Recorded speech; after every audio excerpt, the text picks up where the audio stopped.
controversy afterwards. Nick, you're a man who deals in controversy.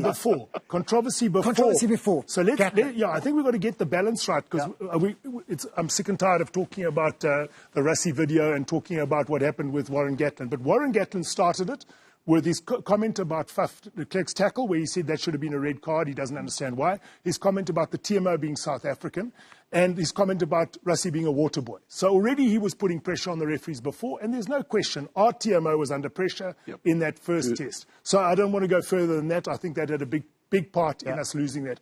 Rassie then just went on all-out attack. He decided, right, I'm going to go through modern media, which is social media, and he's been found guilty for what he did, but there was no question that what he did had an influence over the next test and the influence over the way the officials treated Siya Kolisi firstly and treated the Springboks secondly, because it was the longest test in the history of the game. It was about an hour and a half or more, hour and 40 minutes. And the referee went back and forward on every critical decision to make sure that we'd got it right, that he'd got it right. So I think there's a couple of things to consider in that segment. Firstly, that second test, I think, was 128 minutes, over 2 hours. 2 hours, to play a game of rugby.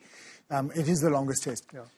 Rassie, in dealing with the issue, probably dealt with it wrong, but raised a whole lot of points that were then taken into account. How bad, in your mind, was Nick Berry on the day? No, he was poor. He was poor in a lot of ways. But I think his TMO was poor. I think, sadly, our South African TMO was under so much pressure by the comments that Gatland made that he was trying to be squeaky clean from the British Lions side, so that no criticism could come to him for being South African and taking a 50-50 decision that went South African way. So Nick Berry, first of all, his decisions I thought were poor.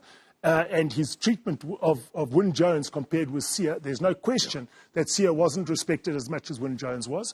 And also the decisions around that Willie Leroux try, when a referee on the field says, my decision is a try, give me clear evidence that it's not a try, clear and obvious, there wasn't clear and obvious evidence, so it should have stayed a try. Now, that makes a big difference in a test match, 7 points, a possible 7 points. And we only lost that test by...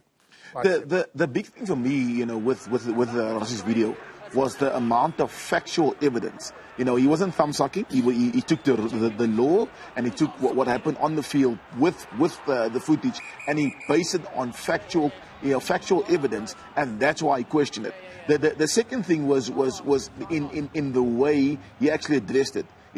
He said he did speak to the referee. He did try and engage with us. So he didn't bypass any stages to actually expose the referee. But at the same time, for me was, if you ask any coach, would he do that, something like that? I'd probably say yes, because there's a lot of times where players and coaches feel that the repercussion for the ref is not as same as it would be for a player or the team on the field. So I think there was a lot of frustration building up into that video, and him going all out in actually pointing out factual evidence and facts according